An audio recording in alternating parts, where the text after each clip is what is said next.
Bem, pessoal, está na nossa hora, né, da gente trabalhar o segundo módulo da apresentação de hoje.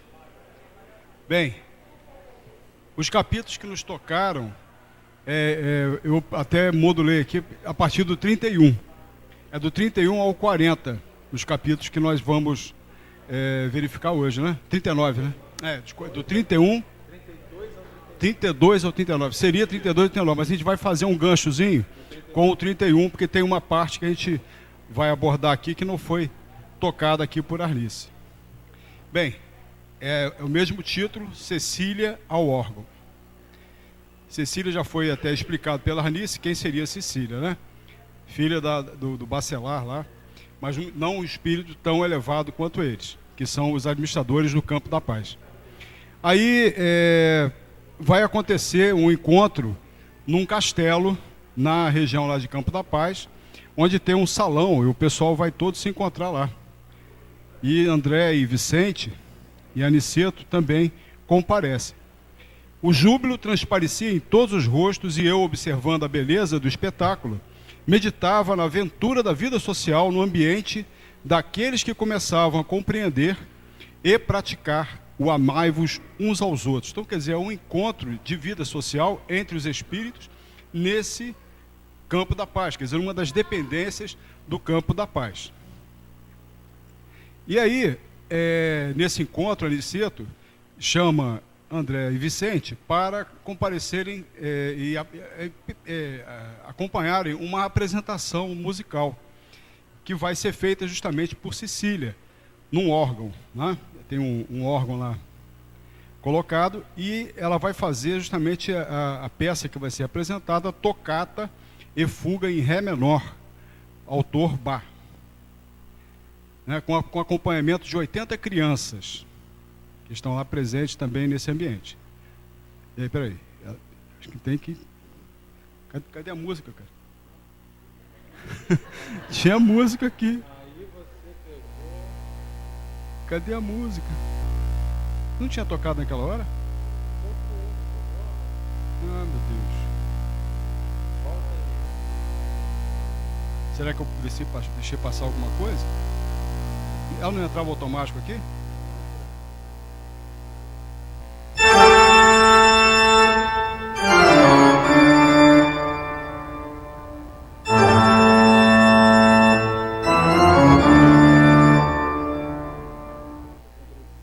Foi só a introdução, só para a gente lembrar, para ver de que música que está se tratando aqui, né? Tocata e Fuga em Ré menor, eu não ia saber, nem lembrava disso, mas essa música é bem conhecida, né?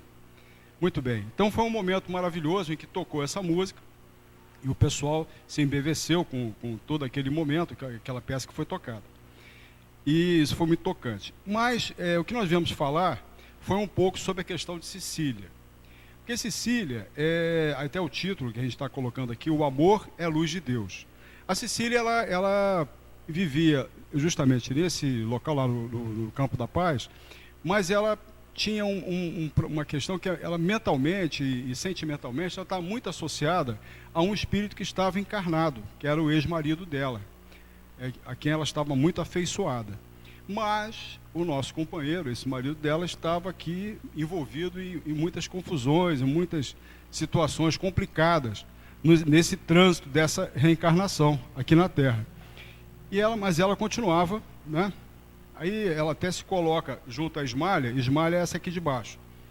Perdoe-me, meu coração permanece ainda muito ligado à Terra. Que ela vivia preocupada, né? E desejosa de que a coisa fosse diferente. E esse reencontro com esse ente amado, que foi seu companheiro numa existência, estava sendo cada vez mais postergado em função das dificuldades que estavam rolando. E aí Ismalha fala o seguinte: devotar-se não é crime. O amor é luz de Deus, ainda mesmo quando resplandeça no fundo do abismo. Então, tem um momento aqui que a Ismalha, também no slide seguinte, ela vai falar o seguinte. A melodia é sublime, peraí. Não, eu vou ter que falar outra coisa. Que aqui mudou um pouquinho, não sei se foi essa edição que eu fiz, de repente o slide mudou um pouquinho. A questão é que a Cecília, aqui existem assim dois tipos de amor.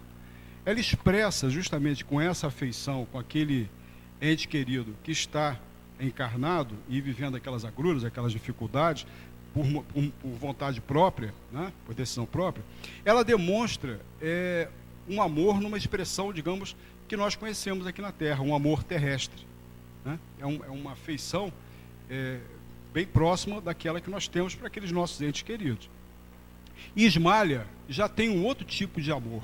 É um amor celeste, é um amor que está no outro nível, que a gente ainda não compreende. Porque o amor que nós vivemos ainda aqui na Terra ainda é muito um amor posse, né? Um amor muito vinculado a meu filho, meu tio, meu avô, minha mãe. Né? É sempre uma questão muito de posse ainda, uma questão muito física, né? de certa forma física. Já esse amor da expressão de Ismalha, que é um espírito entre todos os espíritos que se apresentam dentro dos mensageiros, eu acredito que seja o mais elevado, né, de todos que se apresentam aqui, a não ser Telésforo, que é lá de Nosso Lar, que é informado lá no primeiro capítulo, que aí está acima até do Aniceto, mas a Ismalha, inclusive, está acima até do Aniceto, e é o espírito realmente mais elevado. E ela tem expressões de amor nesse nível, de um amor numa abrangência, numa conotação, numa condição, numa característica que escapa completamente à nossa possibilidade de compreender, de entender. Muito bem. Aí vamos prosseguir, que aqui já seria o próximo capítulo, aqui já seria o 32 mesmo. Melodia sublime. A Ismalha, então, Aniceto pede a Ismalha, solicita, se ela poderia tocar no órgão, tocar alguma música, alguma coisa. E aí a esposa de Alfredo não cantava. Era uma prece que eu não escutava com os ouvidos, mas recebia em cheio na alma através de vibrações sutis. Então nós estamos falando de música, até a explanação muito interessante que foi trazida, as colocações de Marcelo também. A questão é que a música que era tocada era uma música totalmente diferente, tanto que André fala que ele nunca ouviu acordes de uma forma, de uma condição que ele nunca imaginou que fosse possível. E o que chamou muita atenção dele é que a melodia, enquanto era tocada, era como que brotasse dentro dele uma prece em louvor a Deus. E essa prece, uma prece assim que ele até reproduz depois, até o texto dessa prece, ele lembra até as frases, e ele reproduz no livro, a gente vai encontrar. Por isso que é importante ler o livro para vocês verem. A prece é belíssima, né? Mas é uma coisa assim totalmente diferenciada, porque a melodia tocando, e aquilo e fazia todo mundo chorar. É uma coisa que a emoção então transbordava, e todos aqueles que estavam presentes, inclusive até o próprio Aniceto, também ele vê lá uma lágrimazinha, né?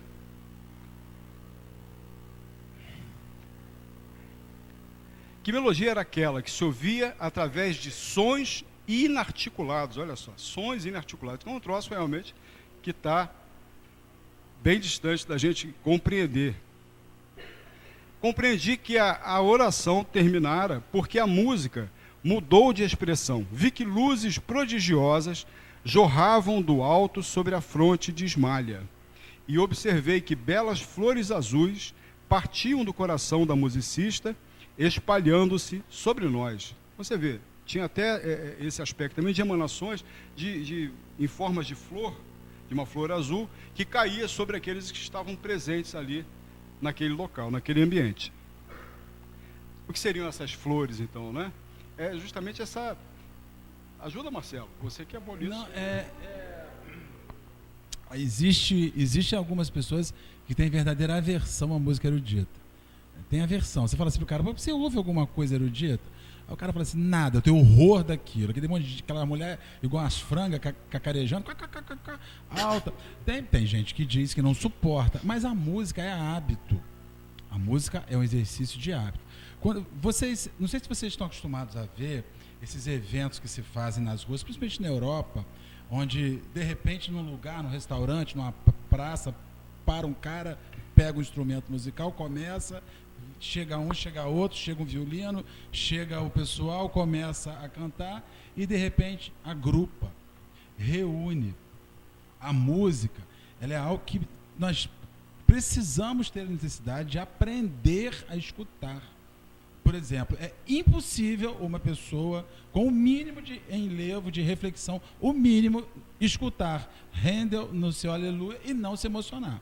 Quando aquelas vozes começam a subir e você fala, aquilo não me diz nada, pelo amor de Deus, vai rezar. Aquilo tem que te dizer. Já é um cântico que Handel praticamente recebeu por via mediúnica. Ele vê uma nuvem, vê não sei o que, ela escuta aquilo de lá, pega e redige a letra. Então, assim, a canção, as melodias, as harmonias dessas canções, elas falam diretamente à alma. E é muito interessante que quando você pega um surdo que não ouve da maneira que a gente ouve, mas que ele sente a onda, ele é contaminado do mesmo jeito. Ele sente o envolvimento daí nós estamos vendo que a onda que se exala, muito mais do que uma onda sonora, é uma onda energética, magnética, que está chegando no sentido. Então, quando você vê que a música ela está com a força, você sente a onda que exala, ainda que você não ouça, ela já está realizando algo no seu psiquismo, no seu organismo. Então, quando nós ficamos imaginando esses indivíduos, né, eles estão emitindo ondas sequenciadas de forma harmônica, a que se dá o nome de música. Mas que, a bem da verdade, nada mais são do que emissões serenas, calmas, que vão desencadeando todo... Marcelo, porque essas apresentações, há uma energia agregada do musicista, né, daquele que está fazendo, tocando ali aquele órgão, né, tocando a música. Né? Então ele agrega a energia dele. Então a energia de Ismalha, de repente, que tem a ver também com esse aspecto, né? Essa emanação aí que deu esse efeito todo. Aí esse efeito realmente deixou o André embevecido, realmente, sem entender nada e doido para perguntar, fazer a pergunta para o Aniceto. Mas o Aniceto já percebendo, né? Não precisa perguntar, André. Recorda-se de Ana, a infeliz criatura que dorme nos pavilhões entre pesadelos cruéis? Lembra daquela visão que ele teve naquela nuvenzinha cinzenta lá, que ele fez a leitura mental dela, do que estava se passando, que ela matou o marido, matou lá deu aquela confusão toda. Lembra-se de Paulo, o caluniador, que foi aqui colocado pela Arnice? Não os viu carregando pesados fardos mentais? Aí nós somos, na verdade, Emmanuel mesmo fala isso, que nós vivemos no centro das nossas criações. Nós vivemos no centro das nossas criações. As nossas criações não só desta vida, mas de todas as vidas pretéritas que já tivemos. Então nós temos essa bagagem. Esse é o nosso fardo, que pode ser leve ou pode ser um fardo bem pesado, bem complicado. Então os fardos mentais que estão colocados aqui. Aí, cada um de nós traz nos caminhos da vida os arquivos de si mesmo. Né? São arquivos nossos, nos pertencem. É a nossa bagagem. Digamos, é o evangelho que nós escrevemos. E é o volume que a gente vai estar levando e carregando. Né? E volta e meia relendo. Né? Volta e meia percebendo que as letras estão meia tortas. Precisam ser corrigidas, precisam ser revistas. Né? Vamos lá. Carlos. Vejamos.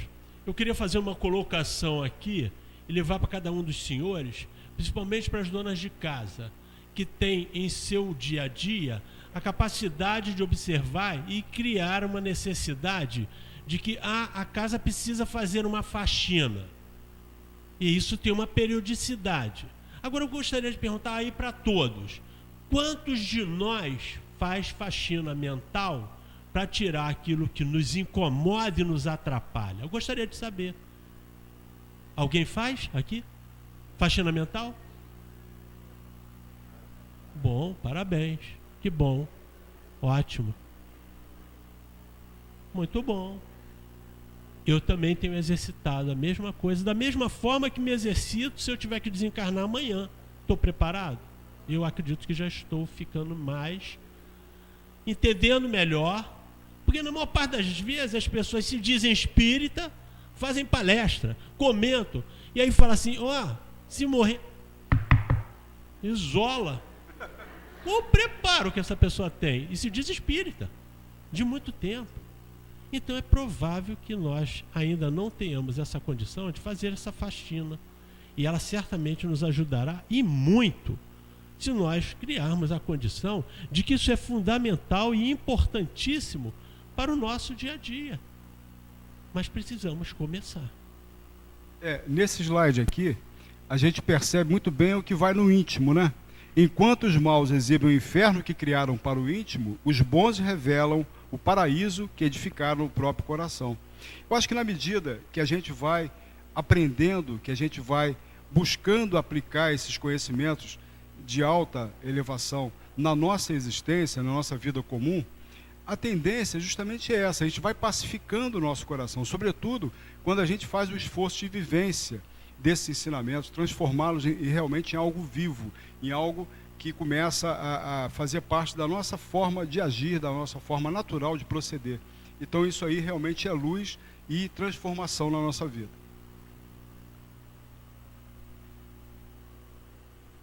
A caminho da crosta. Aí, depois desse momento, que foi uma preparação, né, que houve mais uma preparação assim, mais energética, eles poderiam estar mais aptos, né, energeticamente, para poder trilhar o caminho, a meta deles, que era justamente aquela semana de aprendizagem, de experiências na crosta. Então, a caminho da crosta. E eles utilizam, nesse caminho da crosta, um veículo.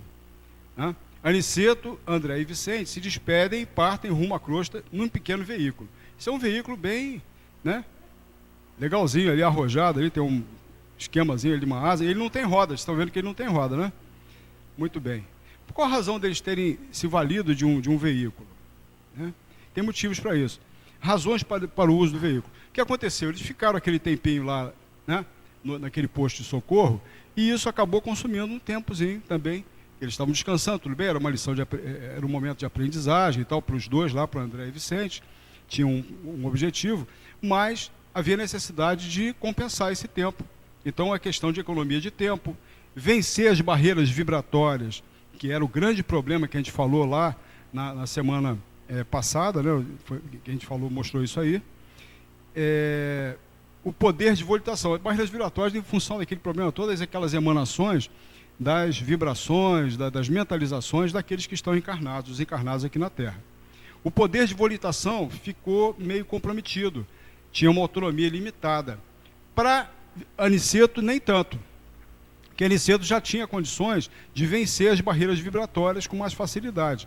Ele tem um momento até que ele fala para André e Vicente que em um determinado momento eles vão conseguir ter asas, ele fala até em asas, né? Asas espirituais que poderão fazer com que eles vençam as barreiras vibratórias com facilidade. Mas não é o momento ainda. Muito bem, voltar com facilidade dependerá do esforço que faça. Todo aquele que opere e coopere de espírito voltado para Deus poderá aguardar sempre o melhor. Olha que frase linda, né? Todo aquele que opere e coopere de espírito voltado para Deus. né? Quantas vezes a gente está realmente imbuído desse propósito, a gente se coloca dessa forma, com essa confiança, com essa fé. Prodígios a gente pode realizar, né? E isso não é promessa de amizade, não. Isso é lei, isso é da lei maior da vida. Eles continuam a viagem a pé, porque naquele veículozinho não dava para ir até o ponto onde eles queriam chegar. Ainda teve que parar o veículo em algum canto lá, não sei se alguém multou depois, mas dependendo de quem estava indo para o Rio, dependendo de onde ele parou, ele pode ter levado uma multa. Não, mas ainda tinha um motorista. Ainda tinha um motorista. Que volta de carro. O motorista que os leva, porque eu fiquei pensando, mas vão deixar o carro aonde? Não, eles são conduzidos por um motorista que depois volta com o veículo. Isso, então tá certo. Continuam a viagem a pé e a paisagem torna-se fria e diferente. O caminho escuro e nevoento. A atmosfera torna-se densa, dificultando até a respiração. Aniceto, reparem as sombras que nos rodeiam. Identifiquem a mudança geral. É um ambiente inóspito da Terra para os espíritos, né? Os espíritos, para virem aqui, eles realmente é um sacrifício para eles. Não é brincadeira. Eles virem nesse ambiente, que é um ambiente extremamente denso, extremamente, né? É como fosse a gente mergulhar na lama. É um mergulho, verdadeiramente um mergulho na lama. Tal a qualidade, né, nefasta dessas emissões mentais nossas. São as emissões vibratórias da humanidade, resíduos de matéria mental de encarnados e desencarnados de baixa condição. Os monstros que fugiam à nossa aproximação, escondendo-se no fundo sombrio da paisagem, eram indescritíveis. Aí no horário previsto, então, eles chegam e as primeiras luzes, né, eles começam a receber do sol, a coisa vai tomando já uma condição melhor. Começávamos a vislumbrar de novo a luz solar, o calor brando começou a revigorar-nos. Tem um momento até que ele fala, nessa chegada assim à Terra, que ele começa a ver as matas de Petrópolis, ele fala isso, aparece, né, as matas de Petrópolis, ele visualiza e acaba que... O contorno do rio. O rio. O contorno do rio, justamente, porque o destino deles é o Rio de Janeiro. É o Rio de Janeiro. Isso daí, gente, a gente tem que estar sempre recordando aos companheiros que esta região espiritual que nós estamos descrevendo aqui é uma região que está sobre o estado do Rio. Segundo anotações, entre Itaperuna, né, no norte do estado, até o Rio de Janeiro, a capital. Quer dizer, uma área bastante considerável, aonde é feito esse movimento retilíneo ali de cima para baixo. Recordando, nosso lar naquele desenho de Eigorina está no umbral superior. Né? Exatamente. Eles fazem essa nosso lar está no umbral. Nosso lar ainda está no umbral, para vocês verem. Né? Agradeçamos ao Senhor dos Mundos, aí a bênção do sol, né? Aí, lá um pôr do sol maneiro lá. Agradeçamos ao Senhor dos Mundos a bênção do sol. Na natureza física é a mais alta imagem de Deus que conhecemos. A radiosa sede de nossas energias vivas. Esses seres que eles descrevem antes, que existem naquela região, os infelizes, o orientador não os permite ver, porque as imagens eram tão impressionantes que iria dar eles iam ficar meio perturbados, né? Então você pensa o seguinte, o cara está saindo de nosso lar, já está rezando tem um tempão, já passou por um posto de socorro, já viu gente perturbada, já viu gente tendo sonho, tendo pesadelo, já viu aquilo tudo, e quando foi chegando perto da Terra, né, surgiram à frente determinadas imagens espirituais que não deveriam ser enxergadas porque são muito perturbadoras. Aí eu fiquei pensando, meu Deus, dá uma vontade, não sei, porque por aqui, ali no Braga, naquela rua ali no Braga. Pois ali no Braga, Sônia. Ah, meu Deus. Pera aquela banca de revista que tem ali mesmo. Isso aí. Aí, a oficina de nosso lar. O que acontece? Esse ambiente inóspito que a gente falou, difícil realmente para os espíritos em trabalho aqui na Terra, existem alguns locais, alguns pontos, que ele chama aqui, um deles, que nós vamos verificar, a oficina de nosso lar na Terra. é justamente o lar de uma determinada companheira, nós vamos ver aí. Mas as primeiras impressões que ele tem, o André, ele relata, ele toma um susto no percurso, ele toma um susto. Porque ele se depara com várias entidades, esses vestidos de preto aí, né?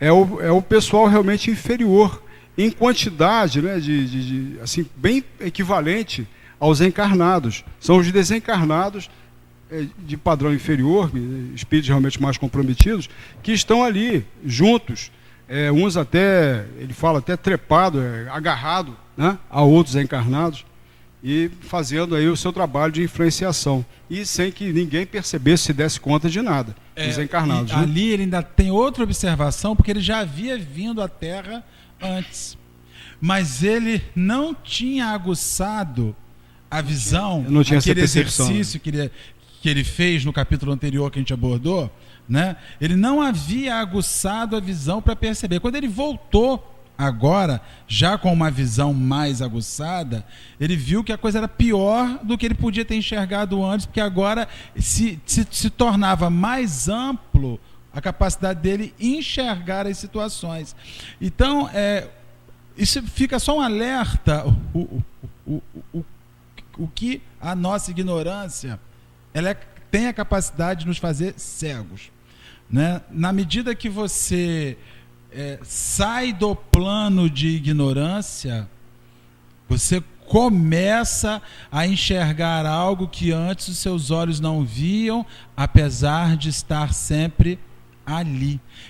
Ele, como se estivesse vendo um outro mundo que não era o outro mundo, era um mundo dentro de um mundo, mas que antes ele não enxergava. E veja, isso faz toda uma relação com o que nós já falamos antes, na semana passada e na semana retrasada. Marcelo, eu me recordo de uma conhecida minha, ela estava num estado de perturbação espiritual muito grande, em um determinado período, e ela disse para mim que em viagem com o marido, ela via uma entidade sentada no capô do carro em movimento.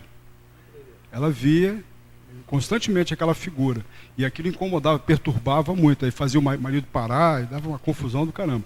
Em função disso, que é aquilo justamente que ele fala, muitos dependuravam-se a veículos. Né? Alguns, em grupos, vagavam pelas ruas formando verdadeiras nuvens escuras. E aí vai, né? O número de entidades inferiores invisíveis era semelhante ao de encarnados. Né? E aí, algumas coisas que André começou a sentir, alguns choques íntimos, receios imprevistos, né? Um certo medo, um certo receio, em função da experiência junto com o Aniceto nessa visita à Terra. Sensação de mergulho em oceano de vibrações difíceis. A Aniceto nos explicou que com o tempo seriam dilatados nossos poderes de resistência, que tudo por meritocracia. Lá nada é dado para nós, assim pura e simplesmente do nada. Tudo tem relação com todo um processo de um esforço pessoal e individual, né? E o interesse realmente em a gente dar sequência. Recordávamos bom ânimo e conservação da fortaleza mental ante os quadros nefastos que poderíamos presenciar. Então eles tinham que estar preparados para tudo aquilo ali. E então eles chegam lá, enfim, exaustos, chegam à casa modesta, que seria essa oficina de nosso lar na Terra. Aquela residência de aspecto tão humilde, lindamente iluminada, nos proporcionava conforto. Teremos aqui o nosso refúgio. É uma oficina do lar. Esse nome oficina é curioso e interessante, porque aquele local ali acontece muita coisa. E é justamente o relato que vai seguir aqui. Gente, isso aí é um lar encarnado, uma casa. Eles chegam na casa de Regina e de Rogério. Que eles nos dois planos, né? Que a gente está falando de muita coisa, nos dois planos. No plano físico e no plano espiritual. O anfitrião, logo que eles chegam, né, eles são recebidos por Isidoro. Isidoro é o desencarnado que era esposo da Isabel, que é justamente a viúva que cuida lá com seus filhos. São 5 filhos, são 3 meninas e 2 garotos. Um dos garotos tem um padrãozinho mais inferior, vamos dizer assim, que está ali junto naquele meio. As meninas vieram juntos de nosso lar para ajudá-la a manter a ordem da casa. Ela recebeu aqueles espíritos como filhos, não é? Para que os filhos pudessem a estar ajudando. Mas, como a vida de um servidor não é feito só de bons companheiros, eles mandaram um sombriozinho para fazer o equilíbrio, para aprender também naquele instante. Esse é o amor. Amor não elitiza, não separa, ele apanha as diferenças. Agora, já que está tudo tão organizado, tão bonito, gente tão boa, que reza tanto, tem que botar uma coisa ruim no meio para ver o quanto disso é verdade e o quanto disso vai socorrer ao outro. Pois é. Vamos seguir então. Total simplicidade. Uma família humilde, né? Simples. Tinha algumas dificuldades financeiras, né? Mas a senhora, justamente a Isabel, era um espírito realmente muito iluminado. Aniceto. Isabel é viúva de Isidoro e servidora leal das atividades da fé. Isabel parecia registrar a nossa presença. Ela médium também. Só que a mediunidade dela estava assim, reduzida à 20ª parte do que ela teria possibilidade assim, de estar vendo. Até para não causar perturbação. Até para não perturbá-la. Então ela só enxergava 20%, mas mesmo assim com esses... Ela só enxergava 1/20 avos, a 20ª parte é 1/20 avos, né? É muito menos. Se você né? pegar de 1 a 20 e dividir por cada... Ela chegava É verdade, 1/20 avos, isso mesmo. Ela via um fragmento, porque se ela visse tudo o que acontecia ali, ela pirava, porque era coisa demais no... Isso. Então ela percebeu a presença deles lá no local. Muito bem. Seguindo, Isidoro, contando assim, também da história de Isidoro e Isabel, que saíram de nosso lar com essa tarefa há mais de 40 anos. O evangelho no lar que ocorre na casa de Isabel já tem 20 anos que ela realiza aquilo, porque ela fazia com Isidoro antes, né? Esse evangelho no lar, e já tem 20 anos. Quer dizer, como é que é importante a persistência, a continuidade da realização do evangelho no lar, dos nossos lares, nas nossas casas, né? Aí ele teve a permissão, mesmo desencarnado, de dar continuidade, de estar acompanhando lá a casa dele, a família dele. Só para uma consideração, para acessar a casa da Isabel, a porta tinha que ser aberta. Por quê? A casa tinha uma onda de vibração tão grande que nem os espíritos como eles não conseguiam passar. O André não passou. A porta precisou ser aberta para ele entrar. Ou seja, a casa tinha um sistema de proteção tão grande que até eles precisavam ser autorizados pela Isabel, por aqueles para chegar. Você vê o que a casa daquela mulher era. Né? Tem casa hoje que nem porta nem janela tem espiritual. Entra quem quer e sai quem quer. O lar da companheira precisava que fosse dado permissão, mesmo aos visitantes que chegavam em serviço, para entrar. E o André anuncia isso: eu não consigo passar. É preciso que você seja tanto que muitas entidades visitantes também de nosso lar ficam à janela, nem entram no ambiente.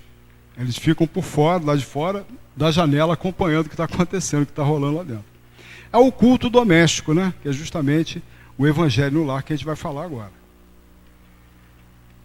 Bem, essa imagem até, que nós estamos vendo ali, Jesus batendo a porta, é justamente, Jesus não invade a casa de ninguém. Ele aguarda justamente essa questão que o Marcelo falou. Ele espera que nós, né, venhamos atendê-lo à porta. Né? Ele está sempre ali pronto a entrar, a estar presente conosco. Mas nós temos que solicitar a presença dele e realmente abrir nosso coração para que ele possa se fazer presente. É bem diferente de uma situação que nós vamos mostrar aqui.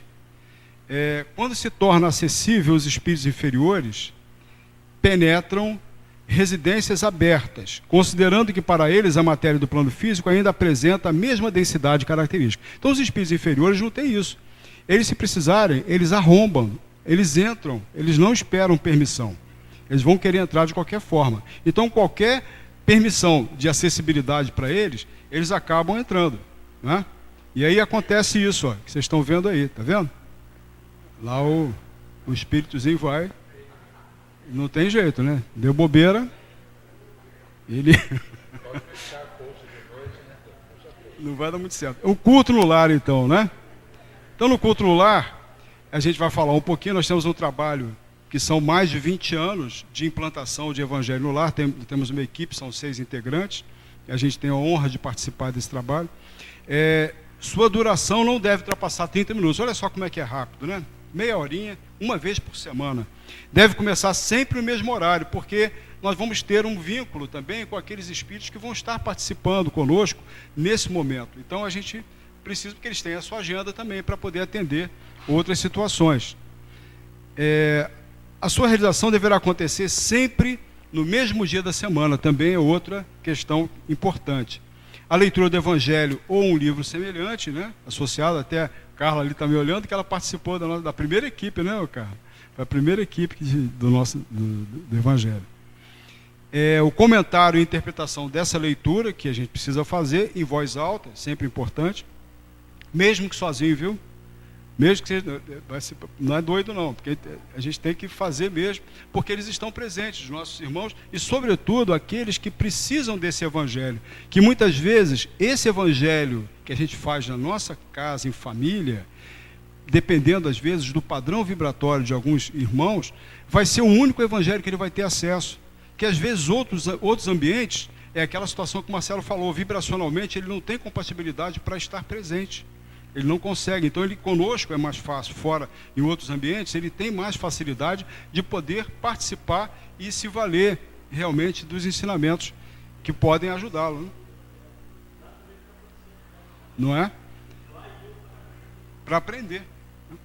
Evitar manifestações mediúnicas. Ninguém tem o desejo de implantar o Evangelho no lar e transformar o seu lar numa casa espírita. Não é, o objetivo não é esse. Até aconteceu isso, talvez em algumas situações, né, isso venha a ter ocorrido. Mas não é uma coisa que deve ser evitada. E a finalidade ali realmente é estudo do Evangelho, é aprendizado, né, e troca de experiência entre aqueles que estão presentes. Todos os trabalhadores invisíveis sentaram-se respeitosos e começaram lá o Evangelho na casa dela. As luzes ambientes se tornaram muito mais intensas. Então, quer dizer, a luminosidade já existia, se intensificou na casa de Isabel, quando começou o Evangelho. A Isabel abriu o Novo Testamento, e Isidoro, né, também ajudando a focalizar o assunto da noite, previsto para a noite. Então, um amigo espiritual, olha só a participação, né, de um amigo espiritual para possibilitar o desdobramento da interpretação, que é o importante. O importante não é só a leitura, não é só a gente pegar e ler o que está no Evangelho, mas, sobretudo, a gente fazer a nossa interpretação, buscar o nosso entendimento daquilo que a gente está lendo, embora esse entendimento ele não é único para todo mundo, cada um vai formar o seu entendimento. Mas como isso aqui é luz, alguma luz, todos nós temos, cada um, uma capacidade, nós vimos isso, de receber esses auxílios, esses aportes da espiritualidade. Então uns vão receber muito mais intensamente, vão aproveitar mais, e outros nem tanto. Mas é sempre a luz que ele vai ter contato. Então alguma coisa sempre vai ficar. E o entendimento é que pode elucidar muita coisa. Então o Fábio faz esse apoio para poder facilitar essa questão assim da própria Isabel poder interpretar melhor o texto que está sendo lido. Foram 3 assuntos, né? A irreflexão, o suicídio e também foi uma passagem, eu esqueci a passagem de Jesus aqui, eu acho que está mais aqui no... Oi? Mostarda, isso mesmo. A esfera carnal está repleta de reflexões. Raras criaturas começam a refletir seriamente na vida e nos deveres antes do leito na morte física. Fala-nos o mestre em divino simbolismo da semente de mostarda. Então, realmente, é um processo que a gente precisa estar antenado, porque a gente se programa por tanta coisa, para assistir televisão, para assistir futebol, para tanta coisa a gente se programa, que a gente vem se programar também para fazer o Evangelho. Todo mundo aqui faz Evangelho? Tem alguém aqui que não faz Evangelho no lar?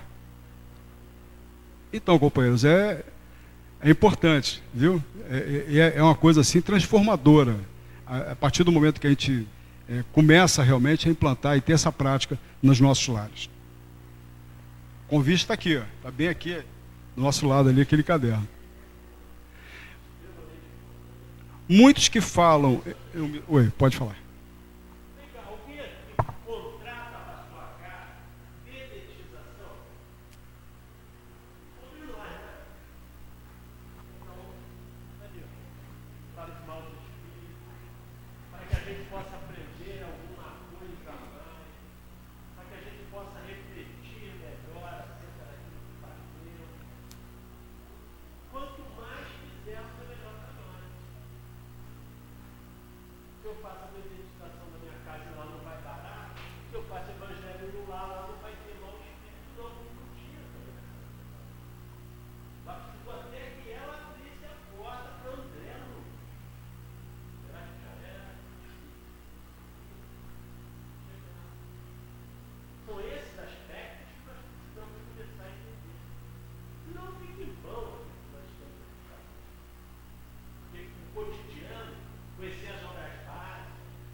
O primeiro parágrafo fala exatamente isso. Muitos falam em humildade, mas nunca revelam um gesto de obediência.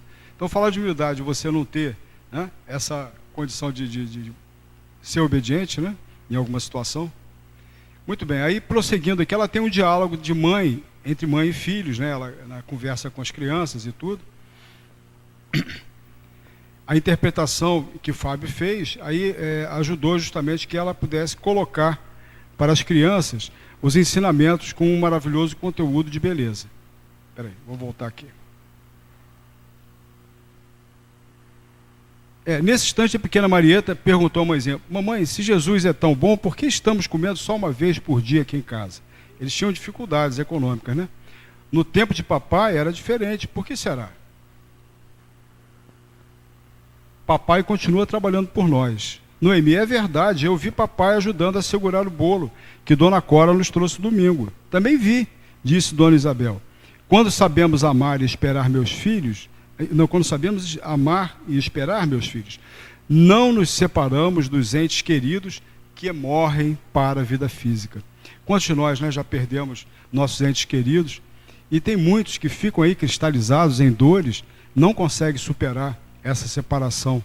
Muitas pessoas têm muita dificuldade com relação a essa questão. Mas eles estão sempre presentes, né? Pelo menos eu tive minha mãe presente do meu lado por muito tempo. Eu acho que ela só, quando fiz uns 50 anos, que eu acho que ela resolveu, né, que não precisava mais ficar tão perto.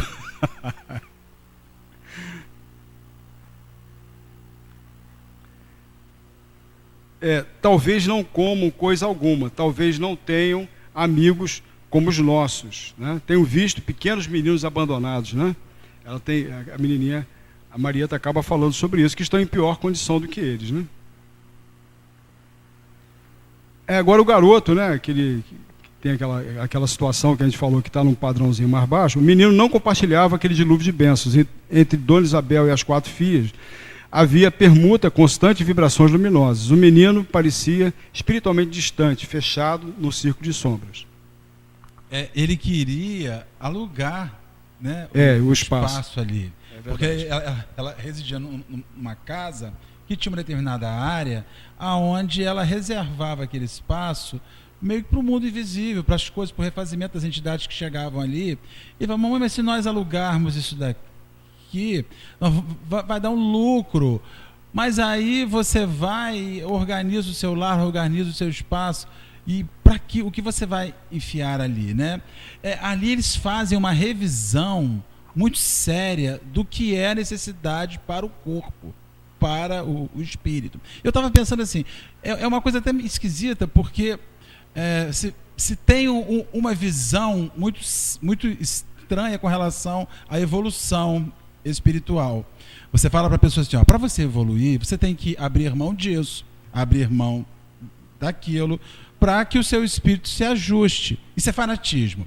Bem, quando você vai a uma academia e diz que quer ficar sem a barriga, o cara vai falar assim: tira o açúcar, tira aquilo ali, faz atividade física 1h30 por dia, 5 dias por semana, corre, porque isso é saúde. Aí você vê o cara começar a secar, emagrecer, a mulher ficar magrinha, o sonho dela vai se realizando, vestir 36. Então, assim, começa a coisa toda a acontecer. Isso é saúde. No que diz respeito ao espírito, às transformações, abrir mão de determinadas situações, tirarmos aqueles excessos da nossa vida, isso não é visto como saúde, é visto como fanatismo. Quando você fala para você dizer: fulano, abre mão disso na vida,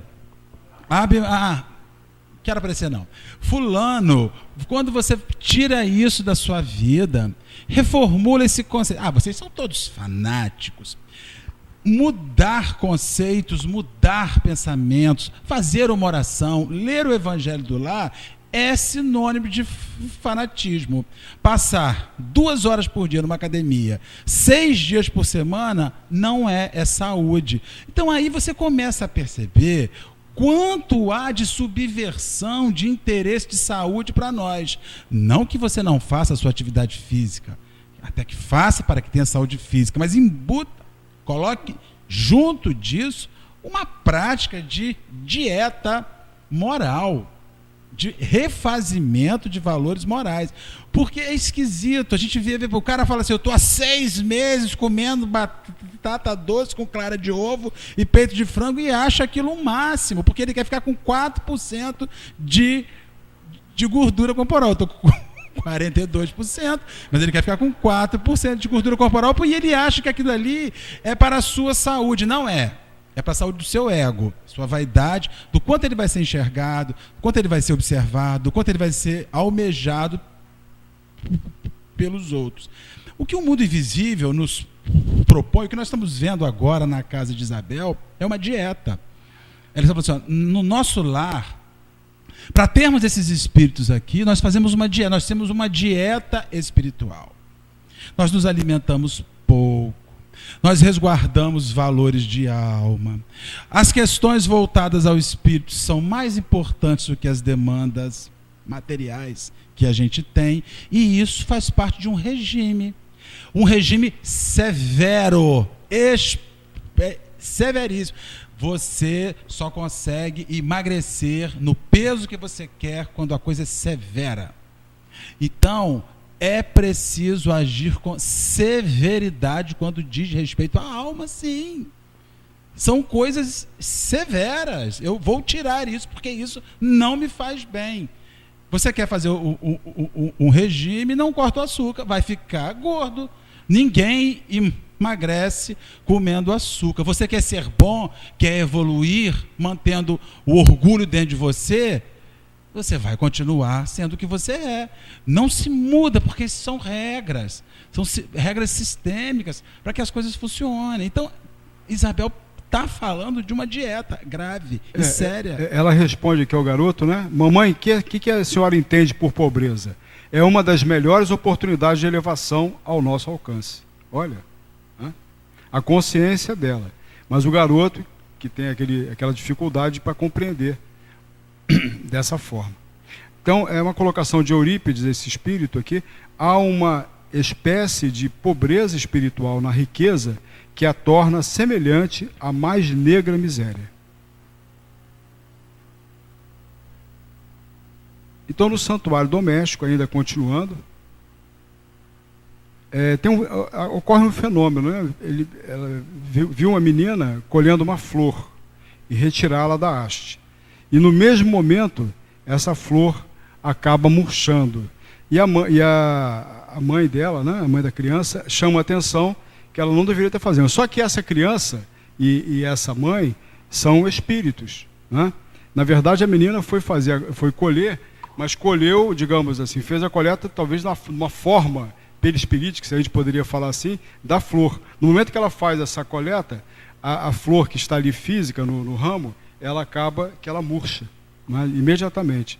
Aí a mãe diz uma coisa importante: não temos o direito de perturbar a ordem das coisas. Não repitas isso, minha filha. Faz uma repreensão à criança. Nesse fenômeno que o André Luiz observa.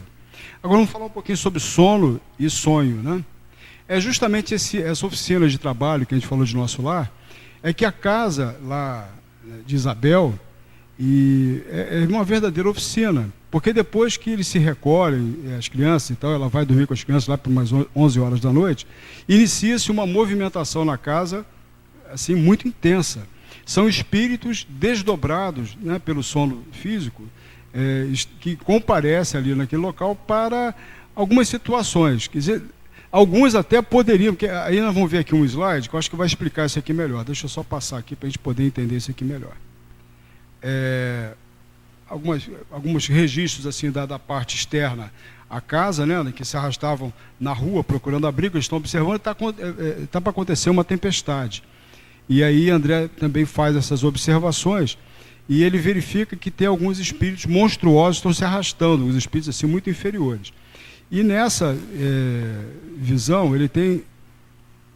Esses espíritos eles estão num padrão vibratório tão denso que eles acham ainda, eles sentem assim, têm sensações com relação até à própria chuva, essas variações climáticas interferem com eles, essas repercussões os incomodam. Então, os aguaceiros incomodam tanto quanto ao homem comum.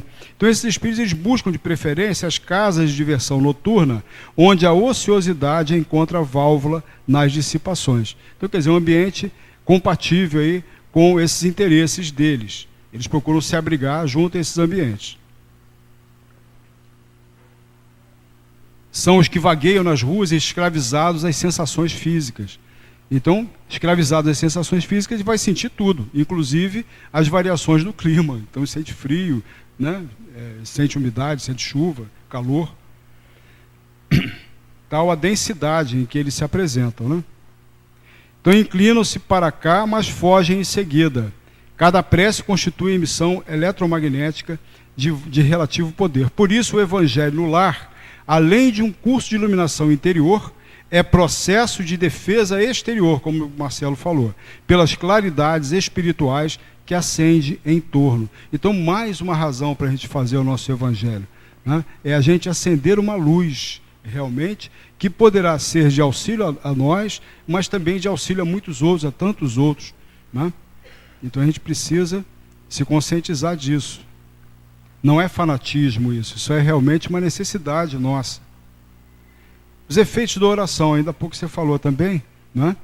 O homem que ora traz consigo inalienável couraça. Então, o homem que é um homem orante, aquele que tem o hábito da oração, poxa, tem dias que a gente não consegue nem fazer a prece antes de dormir. A gente acaba esquecendo, ou começa a fazer, né, o Pai Nosso, ou fazer a nossa prece, e você acaba dormindo no meio da prece, capaz de fazer a prece lá do outro lado. Nós tínhamos um companheiro aqui na casa, o seu Mário Gago. Eu sou o Gago, mas Gago era o sobrenome dele. Seu Mário dizia assim, tem aquele pessoal que começa a rezar, a prece começa a subir. Quando vê, dormiu, ela está agarrada na laje. Não passava do teto, a prece ficava... Lembra disso, cara? Começou a rezar, ficou agarrada na laje, a prece, porque dormia antes de terminar, ou assim seja. Então, as entidades da sombra experimentam choques ao contato com as vibrações luminosas deste santuário doméstico. Era um verdadeiro santuário, né? A fonte de emanações positivas em auxílio a todos esses espíritos nessas condições. Então, Isidoro e Isabel vieram a nós. Quer dizer, Isabel já estava dormindo, que já tinha se recolhido, e vem Isidoro e Isabel, o casal já em espírito, né? Ela desdobrada e o espírito Isidoro. Sorria contente ao lado do esposo e nos cumprimentava amável, né? Aí pediu assim que eles iam partir para uma excursão naquele momento e pediu até um apoio lá para as crianças, né?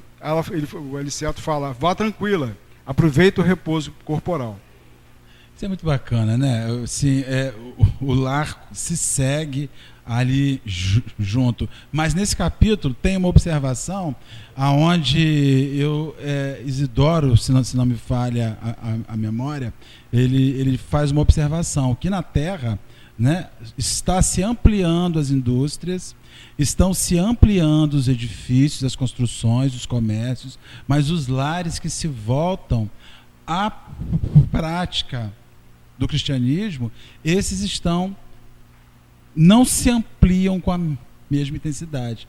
Ou seja, nós aumentamos as indústrias, nós aumentamos as empresas, nós aumentamos os prédios, nós aumentamos os lazeres, as hospedagens, os hotéis, mas não se avança com a mesma força os lares que ajudam a manter a harmonia psíquica daqueles espíritos que chegam à Terra para servir e auxiliar na própria Terra. Isso é uma observação feita há quantos anos atrás? 60 e quantos anos atrás? Então nós imaginamos hoje, 70 anos posterior, aonde há uma redução, inclusive, a gente não se harmoniza uma casa, não se prepara um lar, não só para que seja o seu lar, mas para que seja um lugar que você oferecerá visitas de enlevo espiritual que poderão servir-se daquele espaço, daquele ambiente, como um meio de socorrer. Então já se falava isso há muitos anos atrás, 7 décadas atrás. Então esse espírito de Isabel era muito especial, tanto que Aniceto comenta lá, poucas almas encarnadas conheço com a aventura desta mulher que tem sabido aprender a ciência do sacrifício individual. E aí então, vamos para esse capítulo agora, atividade plena. É justamente quando chegam as horas da madrugada, né, e o movimento começa a se intensificar na casa de Isabel. Aniceto, muitos irmãos encontram-se aqui na esfera a que os encarnados chamam sonho. Aí os recém-chegados, que muitos não têm consciência nem do que estão fazendo lá, mas vão lá para ter um contato, às vezes com um parente, às vezes não identificam, não sabe direito o que é. E tem um caso que conta aqui, que é a respeito de um sonho que uma menina acaba tendo com a avó, mas isso aí é de uma cobra, que depois ela se torna vivida, ela se quebra toda, né? É uma mensagem, quer dizer, são mensagens cifradas, porque às vezes você não vem com aquela leitura exata do que se passou, mas você vem, às vezes, a questão da interpretação do sonho, essa interpretação dos sonhos, que é uma questão que tem que ver de cada um, né? A maior parte não entendia com precisão o que se lhes desejava dizer. Muitos pareciam doentes, incompreensivos, alguns sorriam infantilmente, né? Ao reencarnar, os espíritos ficam submetidos às leis dominantes na cruz. Quando a gente reencarna, aquele problema que a gente já vem com o esquecimento das nossas existências passadas, a gente não recorda, né? E existe, ele fala aqui, que entre os espíritos e nós encarnados existe uma muralha de vibrações, não sem obliteração temporária da memória, quer dizer, o esquecimento, né, que a gente está falando. Não se renovaria a oportunidade. Quer dizer, se a gente não fosse o esquecimento que a gente tem, esse véu do esquecimento, a gente não estaria em condições de aproveitar esse trânsito nosso aqui na Terra, porque a gente não teria ainda condições morais, espirituais, para lidar com certas lembranças e com essas questões todas das nossas relações com aquelas pessoas que fazem parte da nossa vida. Não ia ser uma confusão do caramba. Isso aí está bem claro, né? Para nós não precisamos prosseguir. Então, por isso, raramente estão lúcidos ao nosso lado, quer dizer, aqueles que estão desdobrados pelo sonho. Junto de nós permanecem vacilantes, enfraquecidos. A senhora abraçava-se a nega. Isso aqui que tem aquela história que a gente falou, que estava muito pálida, né? André Luiz. Esta irmã se lembrará de tudo ao despertar o corpo físico. A jovem está sob o domínio espiritual da benfeitora. A neta não vê o ambiente com precisão, nem ouve as palavras integralmente. Quer dizer, é a avó desencarnada e a neta, né, que está desdobrada pelo sono. Então, esse desprendimento pelo sono ele é fragmentário, quer dizer, não permite essa visão clara, né, do que realmente se passou. Ela dirá que sonhou com a avó num lugar onde havia muita gente. No máximo, ela vai falar isso. Né? Não vai, de repente, registrar tudo que se passou. Vicente, não se lembrará das palavras que ouviu, precisará ter profunda lucidez, o que a gente normalmente não tem ainda, enquanto nesse momento nosso, da nossa reencarnação. É a questão da interpretação do sonho que a gente falou, né? Essa linguagem cifrada que às vezes a gente tem que interpretar. Nós falamos, existem centros de reunião como este para os espíritos desequilibrados do mal? Ele pergunta também isso. Não tenha dúvidas. Durante o sono dos encarnados são mantidas obsessões inferiores, perseguições, explorações psíquicas, vampirismos e tentações. Isso aqui vai depender de um aspecto do slide que a gente trouxe aqui, com esse objetivo, mas ainda tem um refrigério aí, né? Ainda são poucos os encarnados que sabem dormir para o bem. Eu tenho a impressão, porque eu editei esse trabalho, a gente editou várias vezes para poder chegar nesse nosso produto final aqui, eu tenho a impressão que esse slide, nessa versão, que acabou não entrando. Eu queria esclarecer porque esses centros aqui que a gente viu, tem espíritos que estão numa condição melhor, vão para estudos, né? Vão ter oportunidade de ter uma condição de se prepararem, de se regenerarem, e tem outros que vão para uma condição de vampirização. Então tem espíritos que muitas vezes desavisados, têm uma vida muito desregrada, né? Frequenta às vezes ambientes como esse que a gente falou sobre a música, essas músicas loucas aí às vezes, né? E nessa condição, muitas vezes se relaciona com certos espíritos que vão, na verdade, estar virar verdadeiros obsessores. E num processo de desdobramento desse espírito pelo sono, vão continuar o processo de vampirização, de obsessão, vão prosseguir também no plano espiritual, né? Então, realmente, a coisa é nesse nível, né? Vai depender muito das condições, do que ele está buscando, né? Do que a gente está, como que a gente está resolvendo viver, né? Como é que a gente está decidido viver.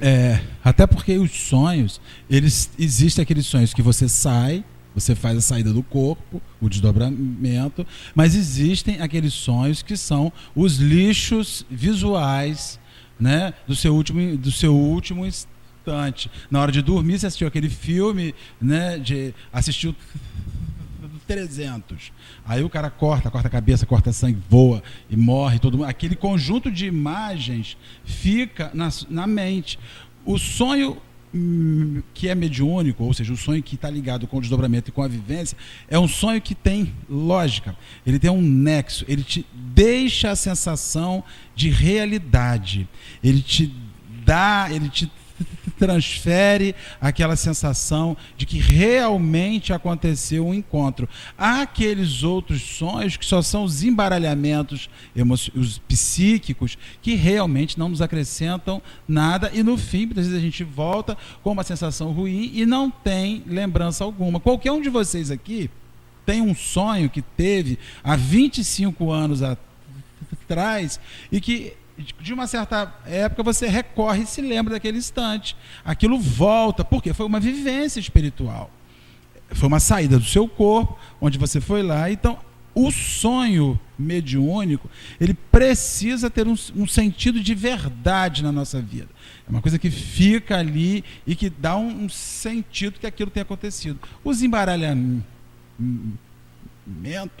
emocionais, fruto das imagens, das loucuras, das insânias, são lixo psíquico que volta do subconsciente ali da gente. Um outro esclarecimento que é dado sobre o estudo do Evangelho, que os trabalhadores espirituais, eles saem em busca dos irmãos ignorantes e sofredores em condições de participar, né? Então esse é o cuidado também, em condições porque muitas vezes vai trazer um que vai perturbar o ambiente, né?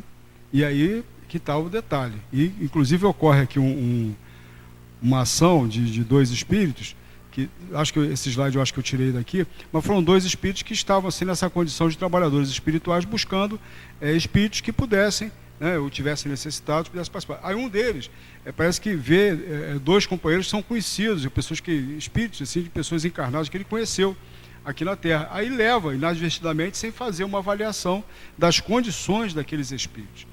E eles estão numa condição tal que aquele que está lá acompanhando, os espíritos que estão acompanhando, de imediato retiram eles daquele ambiente e repreendem até esses trabalhadores no sentido de que não fizeram uma avaliação muito adequada, porque aquilo ali ia trazer mais complicações. Quer dizer, não adianta você querer, né, favorecer esses espíritos que não estão em condições também de serem receptivos com relação àquela proposta que o Evangelho no Lar tem. Então, quer dizer, só para nos tranquilizar também com relação a esse aspecto, de que nós estamos falando de espíritos que vão estar, de repente, participando do nosso lar. Mas esses espíritos vão estar sempre compatíveis com a proposta, ou aquilo que pode ser do proveito que eles podem oferir de estarem presentes acompanhando a reunião. Então, nesses núcleos, há sempre possibilidades avançadas, imprescindíveis ao nosso abastecimento para a luta. Nesses núcleos que ele está falando ali, né? Recomendo a observância de critérios doutrinários, quer dizer, nesse sentido, de pegar e levar espíritos para poderem participar nessas reuniões. É inútil trazer aqui entidades vagabundas ou de má fé, obedecendo à simpatia pessoal. Não podemos perder tempo com espíritos escarninhos e ociosos. Não faltarão providências de Jesus para essa gente. Quer dizer, ninguém fica ao desabrigo do atendimento. Então, esses que ainda persistem em certos procedimentos, que se encontram e parece que se comprazem, muitas vezes, em permanecerem na ignorância, em se fecharem a outras propostas, a não, quer dizer, se abrirem de forma nenhuma, assim, ficarem realmente fechados naqueles pensamentos mais mesquinhos, mais inferiores, e se comprazem com isso, realmente eles vão ser atendidos. Vai demorar? Vai ser mais difícil a situação deles? Com certeza. Né? Vai ser mais penoso, mas é uma escolha que eles estão fazendo, é aquela questão do livre-arbítrio, do direito do livre-arbítrio, que jamais o nosso Pai, ele interfere com relação às nossas escolhas, aquilo que a gente escolhe. Porque nós, para podermos ter o mérito das nossas escolhas, nós temos que ter essa autonomia, essa independência no sentido de estabelecermos aquilo que a gente quer fazer, como que a gente quer viver. Mas a gente precisa procurar um caminho, sem dúvida, melhor para nós e melhor para todos. Então não faltarão providências de Jesus para essa gente. A misericórdia está sempre presente na vida de todos. Mesmo daquele mais inferior dos inferiores, ele vai ter sempre a oportunidade, vai ter sempre a chance também de se redimir, de repensar a sua vida, e de se arrepender e de resgatar as suas faltas, as suas dificuldades. Né? Bem, eu acho que o que a gente tinha da exposição é isso aqui que a gente preparou. Não é? Então, a gente termina por aqui a nossa apresentação. Você quer falar alguma coisa, Marcelo? Estou pensando na minha casa. Nas transformações, nas mudanças, nos exercícios que a gente faz ou deveria estar realizando na vida da gente. Essa obra, ela nos incita, diferente. Às vezes você vê esse livro, Márcio ouve esse texto, né? Vai falar assim, mas está tão longe, está tão difícil. Mas essa obra é uma obra de estímulo, diferente do que se imagina. Eles estão dizendo para você, olha, insista, porque se estimula, porque o fim vai ser bom, vai compensar, vai ser algo de verdade diferente, vai ser uma volta à sua vida real de espírito e fazendo sentido na sua vida de espírita, não é? Então, assim, é um livro que nos instiga e que nos mostra que neste universo físico que nós estamos vivendo, é possível nós construirmos com os nossos mudanças de hábito, com os nossos ideais, uma relação bastante íntima com o mundo invisível, sabe? Uma relação profundamente, não uma relação de rito. Isso foi até uma questão que foi discutida na última semana, ou na penúltima semana, que a oração que se faz não é para se cumprir um ritual, né? Não é uma oração para aparência. É quando você entra em oração e se utiliza dela como um caminho de ligação com o mundo invisível e fazendo realmente esta relação. Então, essa obra, ela não está aí com o objetivo de assinalar o quanto nós estamos longe, mas ela está servindo-se para a nossa vida como um mapa para dizer, olha, dá para tentar fazer isso aqui. Você não vai virar Isabel de hoje para amanhã, mas você já vai iniciar o culto do lar na sua residência e vai ter a ciência que enquanto você faz a higienização do seu lar, você está oferecendo um espaço, não porque o espírito ele é o de luz, o amigo invisível que está ali, ele é esnobe, e ele espera que a sua casa esteja profundamente. Não, ele não é esnobe, é que ele igualmente tem lutas. O espírito chega também com lutas, e ele espera achar um lar que também o refaça. É essa ideia, esses capítulos, ficou muito nítido que eles estão vindo de nosso lar, que eles estão preparados, que eles são feras, mas que quando eles chegam aqui, o impacto com a humanidade deles aparece também, eles cansam, eles se exauram, então eles estão precisando de um lugar para estar fazendo esse refazimento. Então eu fico imaginando assim, se esses caras se exaurem, vamos pensar por que a nossa vida está tão exaustiva? Por que a nossa alma anda tão exausta, cansada?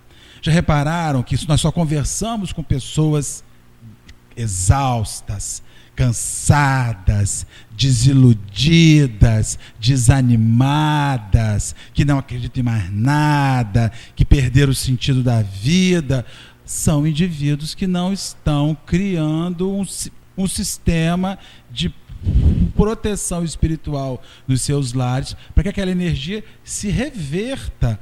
Então, quando você pensa que um cara que vem do mundo invisível, ciente do que vai encontrar, que foi preparado, toma o impacto, Regina, o que a gente que está encarnado, que não tem consciência, junto para esses caras que estão em volta? Na mão do palhaço, nego velho.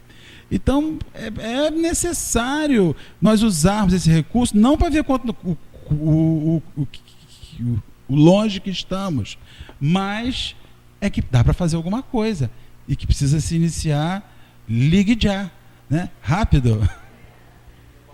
Olha só, o cotidiano nos mostra a cada dia uma diversidade de coisas e vários vocabulários surgem, a fila anda, vou correr atrás. Eu, como sempre lidei com lógica durante muitos anos, eu costumo fazer um outro tipo de reflexão, pensamento. Eu não quero ser o coitadinho de Jesus que eu aprendi com o Márcio, não quero não. A mesmice, aquele que está achando, ele vai continuar procurando, porque ele está achando, ele não vai achar, ele não vai localizar.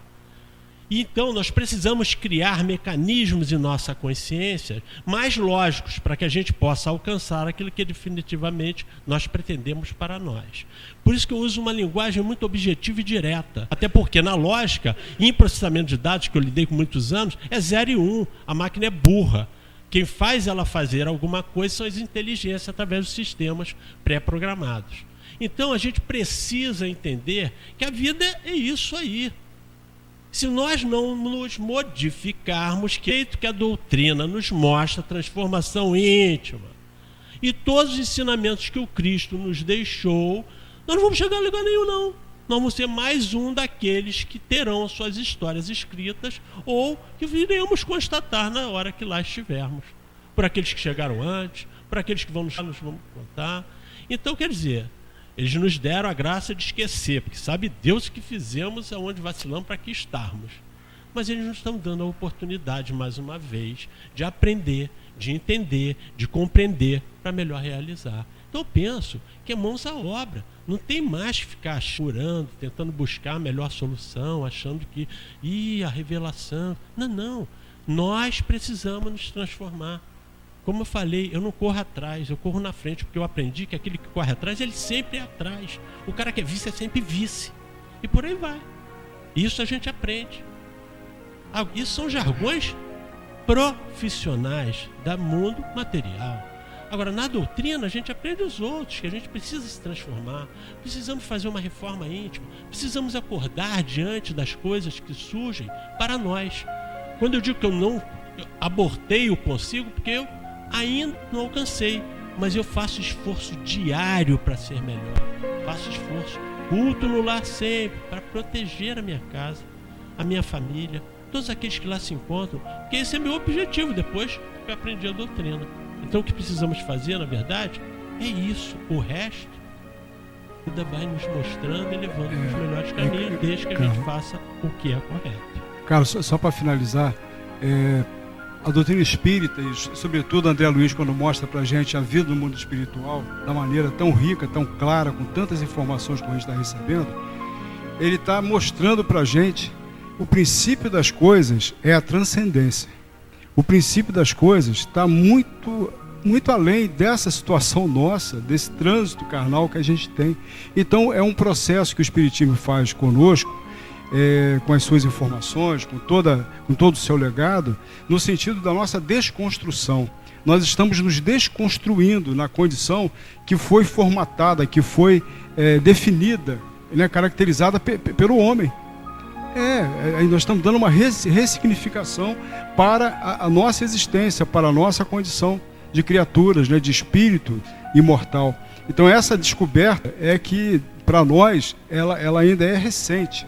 Eu até considero também, tem esse aspecto, né? Lógico, o nosso esforço a gente precisa estar fazendo. A gente vai encarar a dificuldade, mas as resultantes desses esforços é uma coisa assim maravilhosa, inigualável, especialmente com relação ao nosso futuro certo, né? Do nosso retorno à pátria espiritual. Então a gente precisa estar realmente atento a tudo isso. Obrigado, Henrique.